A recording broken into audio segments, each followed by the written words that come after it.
Kembali lagi bersama saya, Daniel Gilbert Octavianus Latuperisa.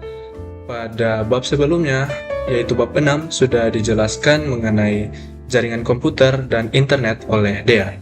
Dan sekarang saya akan membahas bab yang ketujuh, yaitu bab yang terakhir dari pengantar informatika, dengan judul Jaringan dan Keamanan Internet. Oke. Mengapa pengguna komputer harus peduli terhadap jaringan dan keamanan internet? Banyak permasalahan internet saat ini dapat dikategorikan sebagai kriminal komputer atau computer crime. Computer crime ini adalah kejahatan komputer juga. Ini merupakan kejahatan di dunia maya dengan melakukan tindakan ilegal yang melibatkan komputer itu sendiri. Banyak orang yang telah menggunakan komputer lainnya atau jaringan internet untuk melakukan pencurian data seperti finansial atau informasi, kemudian manipulasi data seperti informasi akun, kemudian yang terakhir itu sabotase, yaitu seperti melepaskan virus kepada komputer. Kita akan membahas tentang unauthorized access dan unauthorized use. Kalau di bahasa Indonesia kan, unauthorized access ini adalah akses yang tidak sah, dan unauthorized use adalah penggunaan yang tidak sah. Nah, unauthorized access atau akses tidak sah ini terjadi ketika seseorang individu memperoleh akses terhadap komputer, jaringan, berkas, atau sumber lainnya juga tanpa ada perizinan. Nah, contohnya itu seperti hacking atau meretas. Kemudian ada unauthorized use, yaitu penggunaan tidak sah. Itu terjadi ketika seseorang sudah memiliki akses, sudah diberikan akses kepada suatu komputer, jaringan, dan lainnya, tetapi masih menggunakannya untuk aktivitas yang tidak sah. Contohnya itu kita mahasiswa, misalnya mahasiswa UPH nih, kita diberikan akses secara gratis oleh UPH, yaitu akses wifi gratis, tapi kita menggunakannya untuk menonton video porno misalnya, atau menggunakannya untuk judi dan hal-hal tindakan lainnya yang ilegal. Nah, itu kurang lebih unauthorized use ini bisa dikatakan sebagai penggunaan yang tidak bijak lah. Kemudian ada juga hacking. Jadi hacking itu apa sih?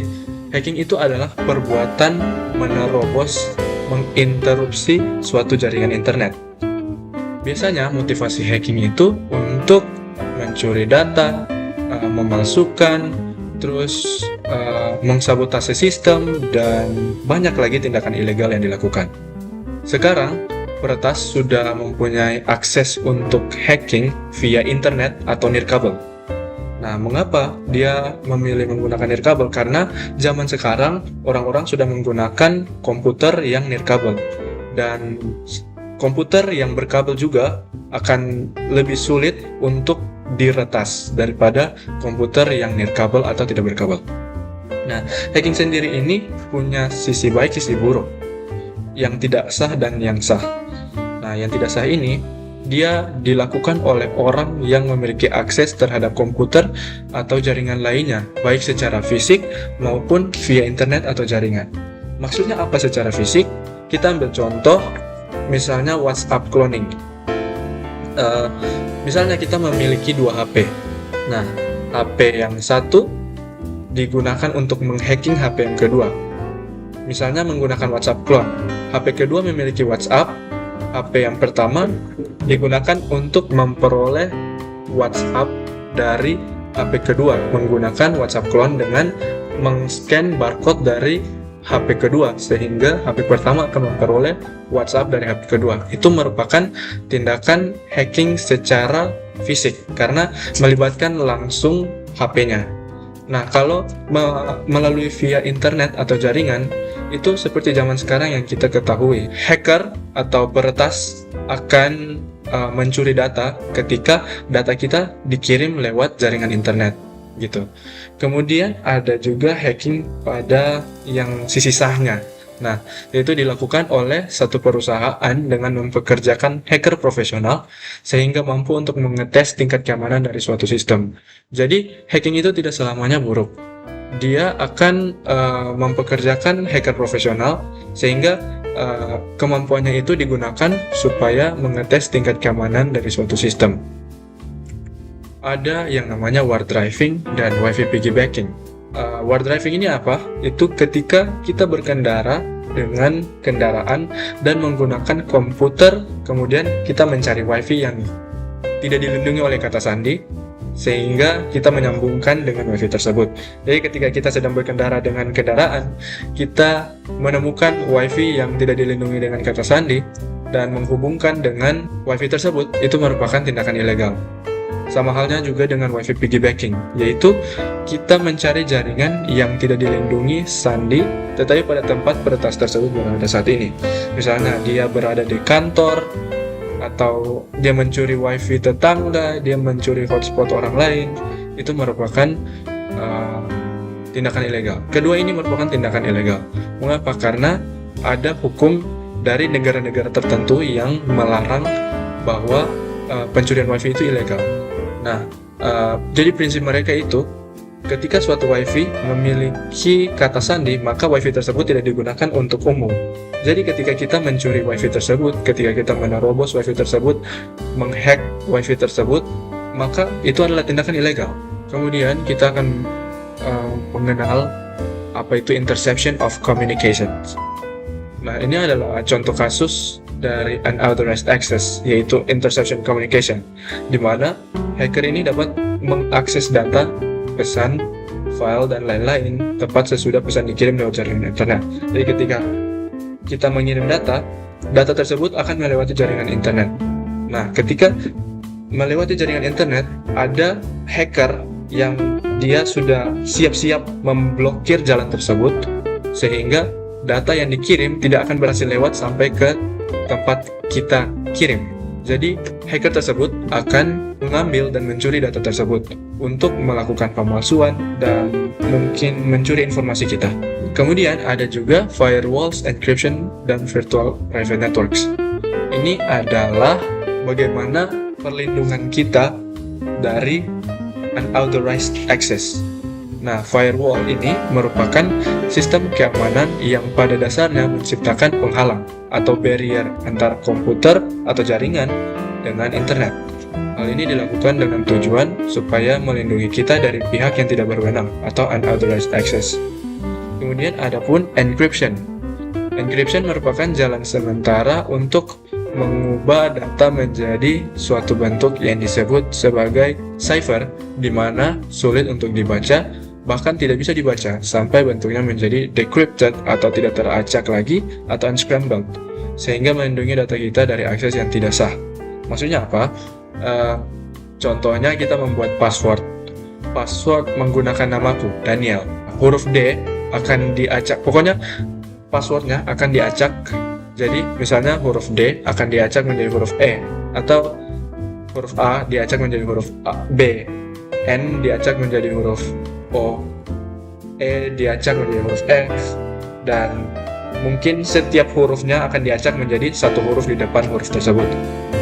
Nah, itu adalah fungsi encryption, sehingga ketika melewati jaringan internet, hacker akan sulit membaca password yang lewat jaringan internet tersebut. Ketika dia sudah melewati jaringan internet, maka bentuknya akan menjadi decrypted atau unscrambled. Kemudian ada pun juga virtual private network, yaitu VPN.